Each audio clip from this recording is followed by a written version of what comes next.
आज मैं आपको अजमेर कांड की एक ऐसी सच्चाई बता रहा हूं जिसपे न कभी लोकसभा में चर्चा हुई, न राज्यसभा में चर्चा हुई, न राजस्थान की विधानसभा में चर्चा हुई, न हाईकोर्ट में चर्चा हुई, न कभी सुप्रीम कोर्ट में चर्चा हुई। और दुख तो इस बात का है कि कभी खबर पालिका में भी उस पर गंभीरता के साथ चर्चा नहीं हुई। 1990 में राम मंदिर मूवमेंट अपने पीक पे था और यह पूरा का पूरा मूवमेंट 1990, 1991, 1992 तक चला। जब वो ढांचा गिर गया है तब तक यह मूवमेंट अपने पीक पे था। और अजमेर में उसी दौरान 1990, 1991, 1992 में खास तौर पे हिंदू लड़कियों को टारगेट किया जा रहा था। यह जो पूरा राम मंदिर का मूवमेंट था उससे बदला लेने के लिए लड़कियों को टारगेट किया जा रहा था। और टारगेट करने वाले कौन थे? अजमेर की एक बड़ी दरगाह से कनेक्टेड लोग थे। बदला ले रहे थे कि ठीक है तुम बनाओ राम मंदिर, हम तुम्हारी लड़कियों के साथ बलात्कार करेंगे। दुर्भाग्यवश 32 साल के बाद अब उनको सजा हुई है, लेकिन उनको बलात्कार की सजा मिली है। हिंदू होने के नाते जो उन्होंने बलात्कार किया था उसकी सजा नहीं मिली और सजा मिल भी नहीं सकती, क्योंकि हमारे देश में बलात्कार के लिए तो कानून है, बलात्कार के लिए सजा का प्रावधान है। लेकिन अगर पाक नापाक के आधार पर बलात्कार किया जा रहा हो, अगर इसलिए बलात्कार किया जा रहा है कि यह तो काफिर है, इसलिए बलात्कार किया जा रहा है, ये तो हिंदू है, ये तो जैन है, ये तो बौद्ध है, ये तो सिख है, अगर इसलिए बलात्कार हो रहा है कि ब्राह्मण है या क्षत्रिय है या वैश्य है या दलित है, तो उसके लिए अलग से कोई सजा ही नहीं है, उसके लिए अलग से कोई कानून नहीं है। हमारे यहां जो पॉक्सो कानून है या रेप के लिए प्रावधान है, उसमें इस पे कहीं है ही नहीं है कि बलात्कारी की मंशा क्या थी। अपराध में सबसे इंपॉर्टेंट होता है कि अपराध करने वाला किस मंशा के साथ बलात्कार कर रहा है, किस इंटेंशन के साथ बलात्कार कर रहा है।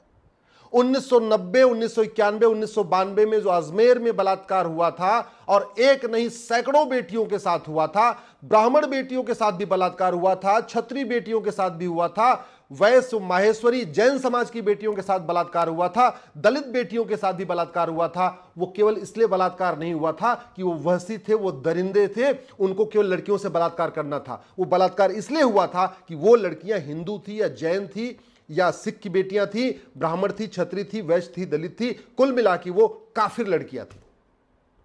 तो जो सजा मिली है वो तो बलात्कार की मिली है। उस इंटेंशन की सजा कहां मिली, उस मनसा की सजा कहां मिली जिस इंटेंशन के साथ, जिस मनसा के साथ बलात्कार किया गया था। और कानून का खौफ क्यों नहीं पैदा हुआ? क्योंकि इनको फांसी होनी चाहिए थी, लेकिन हमारे पास ऐसा कोई कानून नहीं है। 32 साल लंबा क्यों चला मामला? क्योंकि हमारे पास नार्को पॉलीग्राफ ब्रेन मैपिंग कानून नहीं है। मैं तो आज कह रहा हूं, आज मैं राजस्थान की सरकार से कह रहा हूं, अभी डिस्ट्रिक्ट कोर्ट ने सजा दिया है, आप डिस्ट्रिक्ट कोर्ट में एक एप्लीकेशन फाइल करिए कि हमको इनका इंटेंशन समझना, इन्होंने किस इंटेंशन के साथ बलात्कार किया था। और जितने बलात्कारी हैं इनका narco polygraph brain mapping test करिए, उसमें एक ही सवाल पूछिए कि तुमने बलात्कार क्यों किया, तुमने किसी मुस्लिम लड़की के साथ बलात्कार क्यों नहीं किया, तुमने 100% केवल हिंदू लड़कियों के साथ क्यों बलात्कार किया। अपने आप वो खुद बता देंगे कि हां उनको नफरत थी, ये राम मंदिर मूवमेंट का बदला लेना था, इसलिए उन्होंने बलात्कार किया था।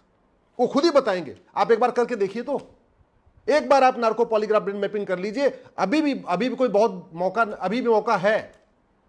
अगर डिस्ट्रिक्ट कोर्ट नहीं मान ली तो हाई कोर्ट में अपील करिए कि हमको इनको फांसी चाहिए। और दूसरा, हमको इनका इंटेंशन समझना, हमको इनकी मंशा समझना है कि इन्होंने 100% केवल हिंदू लड़कियों के साथ ही बलात्कार क्यों किया, एक भी उसमें मुस्लिम क्यों नहीं है, एक भी उसमें और कोई क्यों नहीं है। यह न्याय नहीं हुआ पूरा, अभी ये अधूरा न्याय है। अभी भी ये सबक सिखाने वाला, अब जो सजा हुई है सबक सिखाने वाले नहीं है। पहली बात तो ये कि 32 साल के बाद हुआ है, किसी भी वहसी दरिंदे की 100% संपत्ति जब्त नहीं हुई। ये जितने वहसी दरिंदे थे, कोई ऐसे नहीं, कोई सड़क छाप टाइप के नहीं थे, सब बाकायदा संपन्न परिवारों के थे। उस जमाने में इनके पास वीडियो रिकॉर्डिंग की व्यवस्था होती थी 1990, 91, 92 में, जबकि उस समय स्मार्टफोन आया ही नहीं था। उस समय इनके पास कैमरे हुआ करते थे, उस कैमरों से ये वीडियो बनाया करते थे। और बड़का ऑर्गेनाइज क्राइम था, ऐसा नहीं कि उसमें एक व्यक्ति इन्वॉल्व था, पूरा एक सिंडिकेट था। तो न उस पूरे सिंडिकेट के हिसाब से इनको सजा मिली, इनको तो सिंपल बलात्कार की सजा मिल गई। इनको केवल और केवल इनकी मंशा के लिए इनको सजा नहीं मिली, इनके इंटेंशन के लिए इनको सजा नहीं मिली। हां, इन्होंने रेप किया इसलिए सजा मिल गई। 32 साल के बाद सजा इसलिए मिली, नार्को पॉलीग्राफ ब्रेन मैपिंग नहीं है।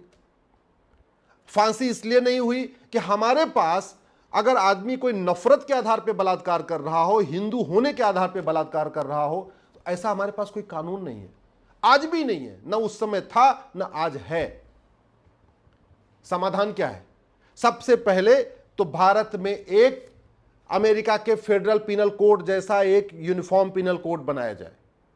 अमेरिका के जो फेडरल पिनल कोड है, इसमें जो मर्डर है, उस मर्डर में भी यह देखा जाता है कि उसका इंटेंशन क्या था। क्या वो नफरत के आधार पे मर्डर कर रहा है, क्या वो नफरत के आधार पे बलात्कार कर रहा है, वो हेट क्राइम कर रहा है, वो किस तरीके से, क्या वो जेनोसाइड कर रहा है, वो बलात्कार कर रहा है तो केवल सिंपल अपनी भूख मिटाने के लिए बलात्कार कर रहा है, या उसकी मंशा में इसलिए है, उसकी मंशा के लिए हमको हिंदू लड़कियों के साथ बलात्कार करना। हमने ऐसा कहीं कानून बनाया नहीं, हमने मंशा इंटेंशन पे कोई फोकस ही नहीं किया। हमारे यहां मर्डर की एक धारा है, अमेरिका में मर्डर की 10 धारा है। ये मैं आपको फेडरल पिनल कोड दिखा रहा हूं, आपको दिख रहा हो, अलग अलग मर्डर की अलग धारा, बुचरिंग की अलग धारा, मैनस्लॉटर की अलग धारा, जेनोसाइड की अलग धारा, हेट क्राइम की अलग धारा। मर्डर की जो मंशा है और मर्डर जिस तरीके से किया गया है उसके लिए अलग अलग धारा है। हमारे यहां मर्डर की भी एक धारा, हमारे यहां बलात्कार की एक धारा, हमारे यहां कहीं कोई ऐसा अलग से हमने प्रावधान ही नहीं किया कि बलात्कारी की मंशा क्या थी। वो केवल इसलिए नफरत करता, इसलिए बलात्कार कर रहा था, या अपनी हबस मिटाने के लिए, अपनी भूख मिटाने के लिए बलात्कार किया, ऐसा हमारे पास कोई धारा नहीं है।